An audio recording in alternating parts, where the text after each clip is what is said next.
kandi turaryohewe turayiganiriye neza abatoza abakinnyi bavuze bati derby ya Rayon Sports iroroshye kwikina biraturyohera cyane ni nko kunyuza icyuma muri keke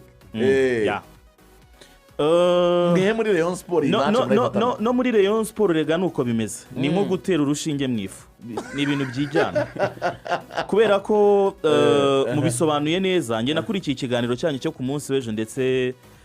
n'icyo uyu munsi nagize umwanya wo kugikurikira ko twageze hano na Jangwani kare cyane twe turi hano saa 4 twabanje no gukora utuntu hariya hirya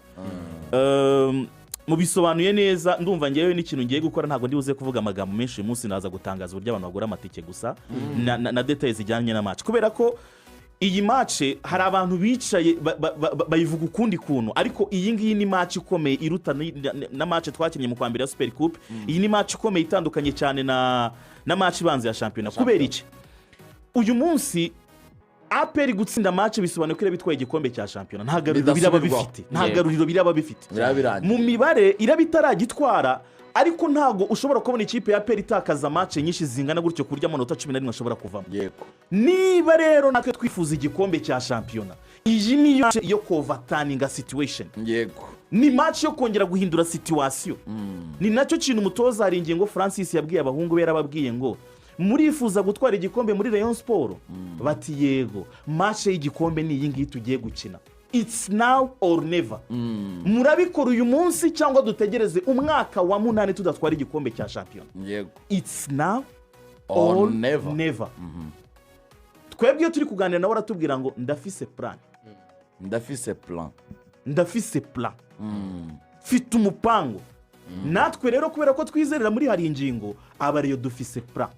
mufise plan hari igihe twize gutahana njye nawe 2 secondes na Regis Gacinya HARINGINGO yakubwiye ngo hajya boga gutya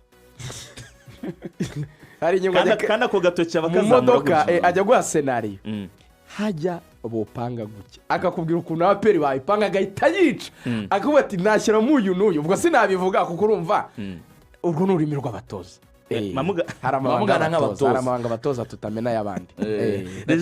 ariko arakubwira ati oya Regis n'umuntu HARINGINGO nta kibazo aravuga ati hajya bogira gutya niho rero yavuga ati mfite plan HARINGINGO n'umutakitisiye uriya mutoza wa APR arabikubwira ngiye yarambwira uriya musaza aramwe ati naramubonye muri Kiyovu umutoza mwiza cyane mon entraîneur aramwadimira kabisa umutoza wa APR yemera ubushobozi bwa HARINGINGO aramwemera kabisa HARINGINGO ntago ari umutoza n'importe qui HARINGINGO byo ibyo nuza wasiravuga HARINGINGO n'umuntu wakubiza icyuya kabisa oya HARINGINGO ibikombe bibiri bya shampiyona byamuciye mu myanya y'intoki abikora akagira peace cup ebyiri yakoze ku gutwi imwe muri rero niyo muri mukura yakoze ku gutwi kw'igikombe